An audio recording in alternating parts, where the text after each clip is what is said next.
Hello everyone, and welcome back to another episode of Drug Cultures, a podcast on the history, politics, and culture surrounding drug use, both contemporary and historical. Before we begin, please note that nothing I say on this podcast should be taken as medical advice. I am not a doctor. I do not recommend that anybody take any drug for any reason. That's not the purpose of this podcast. Please don't take any psychoactive substances without doing the proper research, talking to a board-certified physician. All content produced here is for the purposes of education, entertainment, and occasionally harm reduction. Now, when I say that on this podcast I like to talk about both the contemporary and historical aspects of drug use, I mean historical in the broadest sense possible. If you listen to the first two episodes, which I highly recommend you do, you'll hear me discuss a tremendous amount of historical context for two plant drugs, khat and kratom, that have been prohibited and demonized for political reasons in the last 100 years. That's a certain specific type of history that is absolutely critical to understanding present-day political decisions surrounding drug use. And I will absolutely do more episodes like this. I hope one day to do episodes on coca, on peyote, on ibogaine. The list just goes on, and all of these are hot-button issues whose history is extremely relevant to the politics of today. But if you listen to episode 3 on the lost history of ayahuasca use in warfare, well, that type of history starts to delve into something a bit more speculative. As Western settlers have colonized, suppressed, and exported indigenous shamanic traditions, those traditions have changed dramatically in response, and much of what has been written about ayahuasca rituals does not reflect or document the way they looked before about 100 years ago, to the extent they existed at all. I remember something that really stuck with me. The drug journalist Hamilton Morris, who is an idol of mine, I recommend you check out his show Hamilton's Pharmacopoeia if you haven't gotten the chance to. He was asked in an interview what he thought about the theory that the mystery religions of ancient Greece involved the consumption of a psychedelic sacrament. And he responded by saying that he sometimes struggles to figure out how people used drugs and what drugs they used as recently as the 1970s. To try and find fingerprints of drug use in an ancient religion whose adherents were sworn to secrecy is a damn near impossible task. But that's basically what I'm going to try to do in this episode, where we're going to discuss the Berzerkers, the legendary Viking warriors who, apparently, would enter a trance state during battles, characterized by extreme strength, endurance, pain resistance, rage, and sometimes even the inability to distinguish friend from foe. They're now the stuff of myth, but the question of whether or not they used drugs to achieve this superhuman fighting capacity remains unanswered.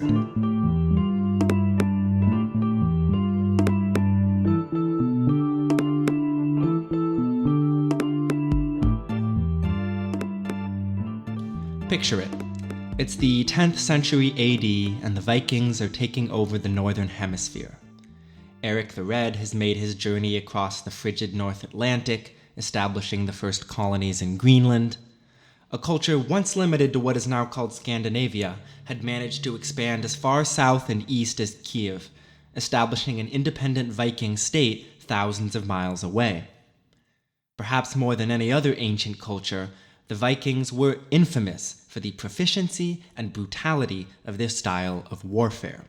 They were marauders, conquerors, and quite frankly, if they were modern warriors, we would probably call them war criminals. But even among a culture known 1,000 years later for their strength in battle, there was one group of warriors with such an infamous reputation that their name, the Berzerkers, is now synonymous with the rage state that they used to terrifying effect. When we say that someone went berserk, that's where that comes from. Worshippers of Odin and often closely loyal to royalty and holding high social status, they're described as acting like mad dogs or wolves in battle, biting their shields and howling to terrify their opponents. They're said to have killed anyone who got in their way, regardless of whether or not they were the enemy, said to be as strong as a bear and impervious to both fire and iron. They're said to have ridden into battle without armor or even bare-chested, though this has been disputed, with some scholars claiming that they wore armor made out of bear skin, for just like in modern English, bear as in shirtless and bear as in the animal are homophones in Old Norse. Their fighting prowess is described as superhuman, and one account of a berserker warrior in battle describes how he, and I quote, brandished high his battle axe and smote his opponent right through helm and head, so that the axe sank in even to the shaft. Then he snatched it back towards him so forcibly that he whirled him aloft and slung him overboard. These berserk warriors, despite their penchant for friendly fire, were supposedly critical to a number of extremely important battles, including King Harald Fairhair's 9th century consolidation of Norway, where he is said to have deployed them as shock troops, fiercely loyal to their king and able to instill fear in the hearts of their enemies. The berserk mental state, known as Berzerkergang and characterized by rage, aggression, extreme strength, irrationality, and animal-like behavior such as howling and frothing at the mouth, is a state that is not unique to these particular warriors and actually has been described throughout military history, including in modern wars. However, the consistency and reliability with which this state is described among these particular warriors raises the question, how did they achieve it? The hypothesis that a drug was involved is actually one of the oldest explanations, dating back as far as the 1700s, when the historian Samuel Erdman proposed the hypothesis that the psychoactive mushroom Amanita muscaria could be responsible for this state. Amanita muscaria, also known as fly agaric, grew in forests all over northern Europe and would have been readily available for anyone who knew how to prepare it. So, with this theory on the table, let's unpack it a bit further.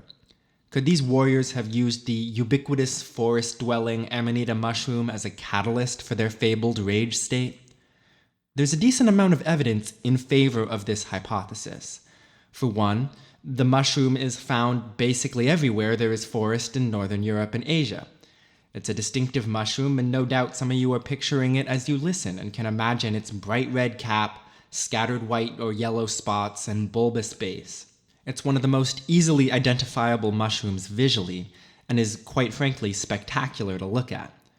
When consumed raw, it is toxic and can cause sickness or even death on occasion in those who consume it. But when properly prepared, and there are a number of different procedures that could have been used to prepare it, its effect profile is quite similar, in some respects, to the state of Berzerkers. The initial effects can be both stimulating and disorienting, and those who take it often report a state of mania or hypomania at first, an insatiable need to move, increased strength, and decreased pain sensitivity. These all line up with anecdotal accounts of the berserk state, and this phase of the effect can last up to hours. After the initial effects wear off, the fungus produces a crash that can also last for hours.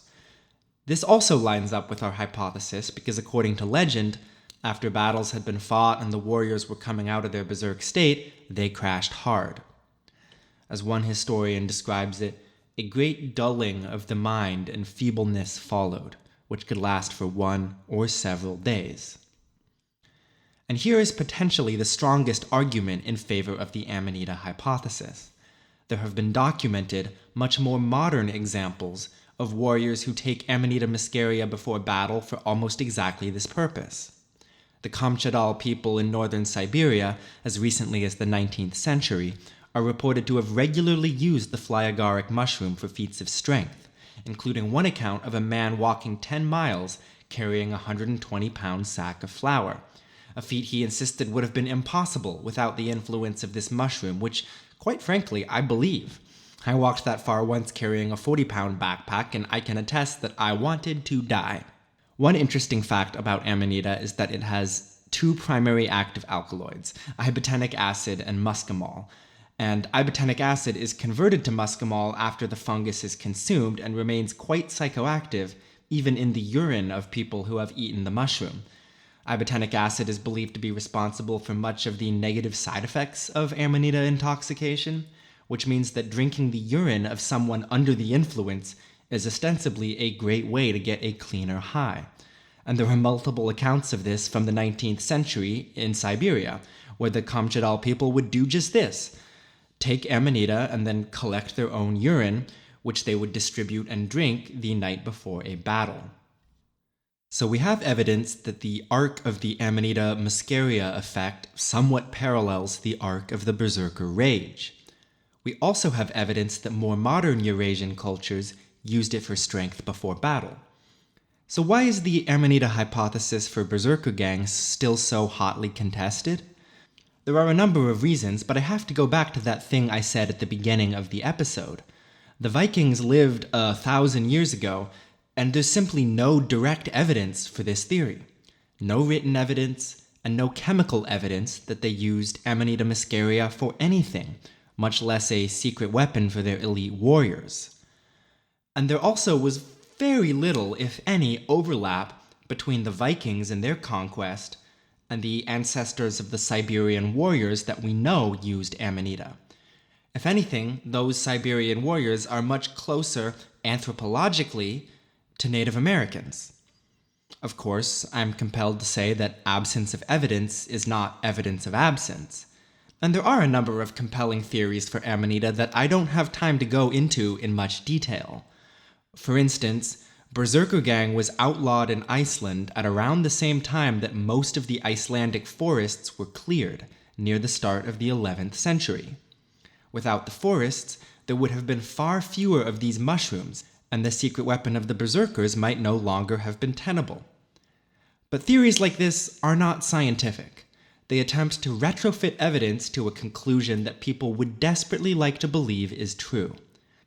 A far more compelling explanation is that Christianity spread to Iceland around this time, and Christianity looked down on the practice of these ecstatic warrior trances. And to the extent that psychoactive substances were used at all, Christianity looked down on that as well, seeing it as a relic of paganism or witchcraft.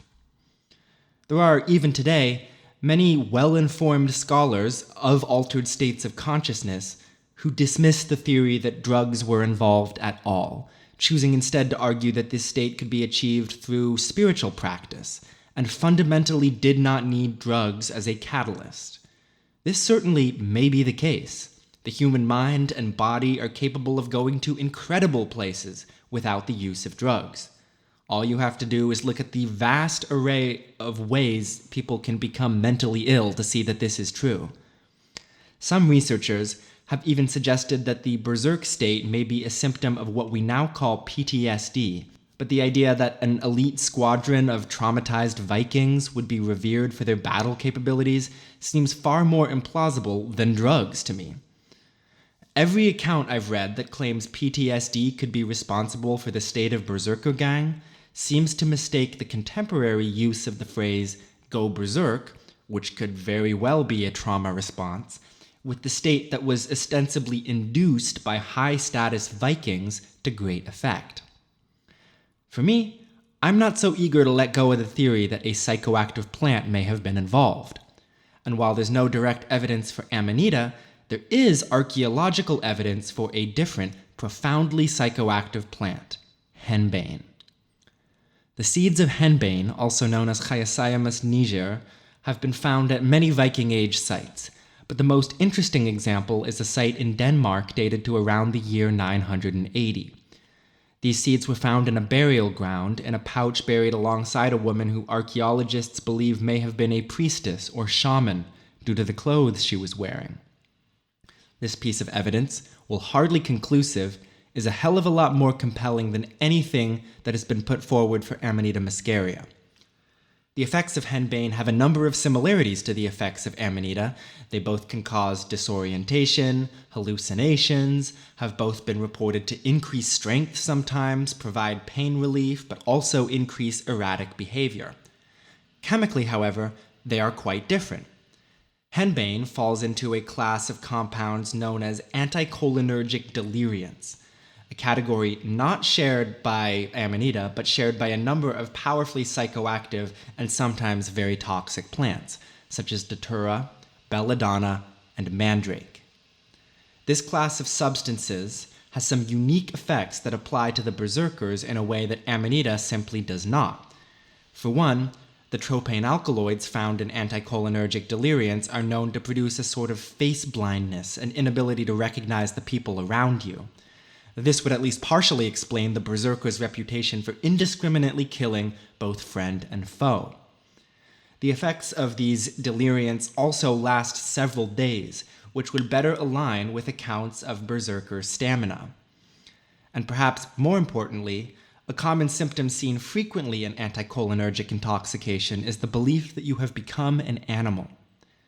Is it possible that some of these reports of wolf or bear-like behavior, howling, biting at shields, charging into danger, were induced by the consumption of a substance that literally made these warriors believe they were animals? Could that have been a part of their source of strength? Many critics of the Amanita hypothesis apply the same criticisms to the henbane hypothesis. Sure, there's evidence of henbane use by shamans in this era, but that does not necessarily have anything to do with the Berzerkers, and there's no written evidence of this practice existing. But again, this was from 1,000 years ago. There was no written evidence of almost everything. It's hard to find written evidence of the use of obscure drugs from even 50 years ago. And quite frankly, there's very little evidence for any of their counter-proposals either. You think there's going to be written evidence that these soldiers were traumatized? As I said earlier, most of our written records of the Berzerkers come from ancient Christian writers, because that is who took over what used to be Viking territory. And they documented the practice after it had already mostly been stamped out. There's also an argument that I have seen applied to both Amanita and henbane, and this argument makes the case that intoxication from either one of these plants would have simply been too incapacitating. That there's no way a warrior would be able to function at all under the influence of an anticholinergic deliriant, and certainly not able to fight so ferociously that they would be remembered a millennium later. Now, this is wrong for a number of reasons. The first reason I can think of is that oftentimes with these substances, it's the dose that makes the poison. But also, these arguments, in my opinion, fall into a trap known as pharmacological determinism. This is a trap that many people who write about drugs or have podcasts about drugs fall into, including well-informed scientists and journalists. Claims like psilocybin mushrooms cause ego death, methamphetamine destroys your brain, or even something as innocuous as alcohol is a social lubricant, are not hard and fast rules because chemicals do not have the exact same effects in different brains, and in people who have lived profoundly different lives. For people with severe treatment-resistant ADHD, low-dose methamphetamine is occasionally prescribed by doctors. For some people, alcohol increases social anxiety. And many of us know psychedelic enthusiasts with incredibly inflated egos, interested in talking only about themselves and their experiences. One recent article argues that henbane would have produced disabling inebriation in anyone who used it, and as evidence they point to British colonial soldiers who, in the 17th century, accidentally consumed datura, also known as Jimson weed, thinking it was something else. And they quote here, "In a history of colonial Virginia, a description of British soldiers sent to assist in the suppression of Bacon's rebellion who ate Jimson weed are described. Its effects on this troop were completely disabling, leaving the soldiers in a disorganized and comically ineffective state for 11 days. What this article fails to mention, however, is that even datura has been used in battle by some cultures. When I was working on my ayahuasca episode 3, which I highly recommend you all listen to if you haven't already, I found numerous accounts of indigenous groups in the Amazon who ostensibly used datura before warfare or even as a catalyst for warfare. And look, and I mean only a little bit of disrespect to the British here. If you're going to make an argument that a psychoactive substance would disable any soldier who takes it, don't use the British as an example. By that logic, properly seasoned food would disable any soldier who consumes it. All this being said, I did find the anecdote about the British soldiers who accidentally ate datura to be quite funny. I know it's not at all about the Berzerkers or the Vikings, but I thought maybe we could end on a comedic note and take a look at this article which describes the incident in detail. So here we go. It's from a local Virginia newspaper, the Williamsburg Yorktown Daily. The article is called Oddities and Curiosities, the Colonial Case of the Mysterious Jimson Weed. Virginia colonists had to deal with many hardships: starvation, constant warring with the indigenous people, and the constant ebbs and flows of colonial-era finances and government. However, there was something more nefarious hiding in plain sight, a plant that could alter the mind and cause unexpected madness. This was none other than Jimson weed. Oh no, life was so hard for these people who were trying to do a genocide. Anyways, moving on. Perhaps the earliest written account of the mind-altering plant was documented by a Virginian named Robert Beverly. Beverly was a man born and raised in the colonies. Historians estimate that he was most likely born in 1667 or 1668 in Middlesex County. The Virginian lived a relatively successful life because he had family connections in key positions of power. All right, let me translate that from Southern newspaper speak. Family connections in key positions of power means his family had slaves. That's what that means. One of these connections included his half-brother, yada yada yada. I'm not really interested in that. The book is called The History and Present State of Virginia in 4 parts and was first published in 1705. There's one story in particular that catches the eye of many who read through the book. It's a story about a plant that Beverly calls the Jamestown weed. This is a name that supposedly influenced its modern, more common name, the Jimson weed.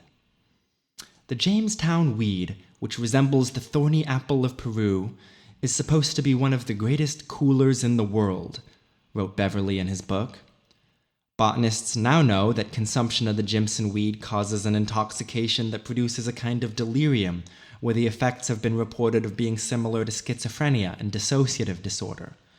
Of course, colonists didn't fully understand the chemically toxic effect of the plant when the event supposedly took place, which was around the same time as Bacon's Rebellion, 1675 to 1676. A group of unsuspecting British soldiers were sent to the Virginia colony to, quote-unquote, pacify the troubles of Bacon. The group, according to Beverly, gathered the plant for a boiled salad, and then some of them ate, as Beverly described, quote-unquote, plentifully of it, the effect of which was a very pleasant comedy. The British troops that consumed the Jimson weed slowly started to act as though they too were losing their minds. With each passing hour, they fell deeper into apparent insanity. They completely dissociated from reality, and they felt the effects for 11 days. Here he quotes, "They'd turn to natural fools on it for several days. One would blow up a feather in the air, another would dart straws at it with much furt, another, stark naked, was sitting up in a corner like a monkey, grinning and making mouths at them. A fourth would fondly kiss and paw his companions and sneer in their faces with a countenance more antic than any in a Dutch droll." When the toxic conditions finally wore off, the British troops who consumed the Jimson weed had no recollection of any of the events that happened during those 11 days. Wow. This is the most incredibly British thing to have happen. I think it's kind of endearing, actually. You know, they took some drugs, decided to be a little gay, and then after the effects wore off, they all pretended it had never happened. That's awesome. I love that so much. I feel like that's a UK story as old as time itself. Moving on. Though this is a footnote on the grand history of Virginia, and more specifically Jamestown, it is also a cautionary tale not to ingest any plant that you can't identify in the wilderness. The Jimson weed is now understood for containing dangerous levels of tropane alkaloids such as atropine, hyoscyamine, and scopolamine, all of which are considered deliriants or anticholinergics.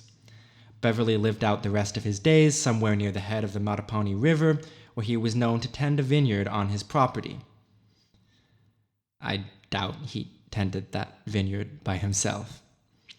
He died on April 22nd, 1722, at his estate in King and Queen County. All right. Anyways, on that fun note, let's wrap this episode up. Thank you all so much for listening. Sorry about my voice cutting out a couple times. I have a bit of a cold. And thanks for bearing with me as we explore the ancient past. Next episode, I believe we will be back to doing some more modern era drugs, so that should be fun. Stay tuned, don't do drugs, or if you do, just remember I told you not to. Until next time.